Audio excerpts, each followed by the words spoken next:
जय श्री राम दोस्तों, मेरा नाम सिराज और मैं आप सबको एक ऐसे कहानी से रूबरू कराना चाहता हूँ जो मेरे खुद पे गुजरी है। और ये कहानी एक सच्ची घटना पे आधारित है। इस कहानी का नाम अधूरी मोहब्बत। और इस कहानी की शुरुआत कुछ इस तरीका से हुई है। रात का वक्त था, मंदिर की घंटी की हल्की सी आवाज हवा में गूंज रही।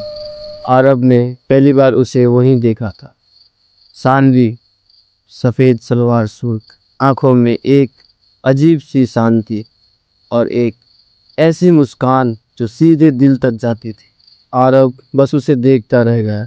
तभी सानवी उससे पूछी, क्या तुम यहाँ नए हो? आरब थोड़ा घबरा गया और बोला, हाँ, मैं यहाँ हाल ही में शिफ्ट हुआ हूँ।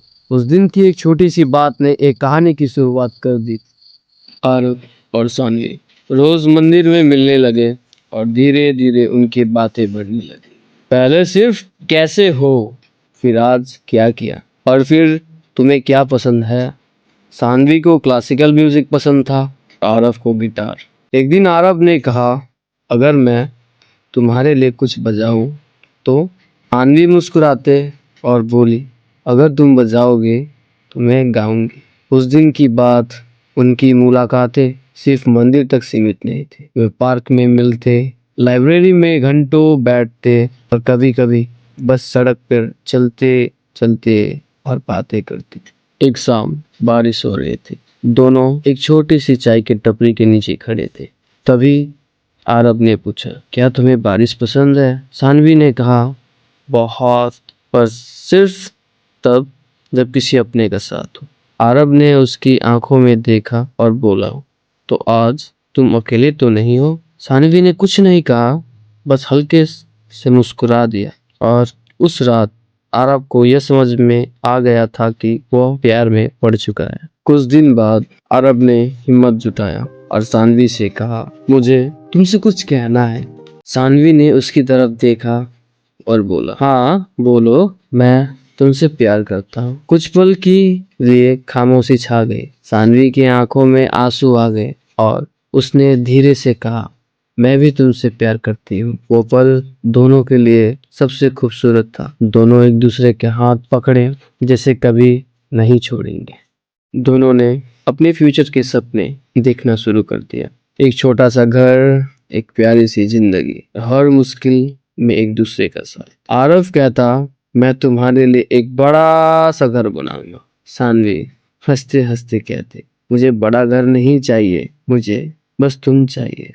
उनकी दुनिया परफेक्ट लगने लगी थी, पर हर कहानी इतनी आसान नहीं होती। एक दिन सानवी के घर वालों को उनके रिश्ते के बारे में पता चल गया। घर में मानो तूफान ही आ गया था। उसके पिता ने गुस्से में कहा, ये लड़का ये लड़का हमारे खानदान के लायक नहीं है। पर पापा, मैं उससे प्यार करती हूँ। सानवी रो पड़ी। प्यार सब कुछ नहीं होता, उन्होंने ठंडे स्वर में कहा। दूसरी तरफ आरव के घर में भी बिल्कुल वही माहौल था। उनकी माँ ने कहा, तुम्हारे लिए लड़की देख रखी है मैंने, पर माँ, मैं सानवी से शादी करना चाहता हूँ। ये शादी कभी नहीं होगी। उसका पिता ने फैसला सुना दिया था। आरब और सानवी ने हार नहीं मानी। उन्हें घर वालों को समझाने की बहुत कोशिश की। हम एक ही धर्म के हैं, फिर प्रॉब्लम क्या है? आरब ने पूछा। उसके पिता ने जवाब दिया, प्रॉब्लम सिर्फ धर्म की नहीं होती बेटा, समाज, स्टेटस, परंपरा, सब कुछ होता है। सानवी के घर में भी वही जवाब मिल रहा था, लोग क्या कहेंगे। दोनों हर दिन लड़ रहे थे, अपने परिवार से, समाज से और अपनी फूटी किस्मत से। धीरे धीरे प्रेशर बढ़ने लगा। सानवी पर घर वालों के दबाव इतना ज्यादा हो गया कि उसने आरब से मिलना कम कर दिया। उसने एक दिन कहा, आरब, मैं थक गई हूँ। आरब ने उम्मीद से पूछा, हम लड़ेंगे ना साथ में?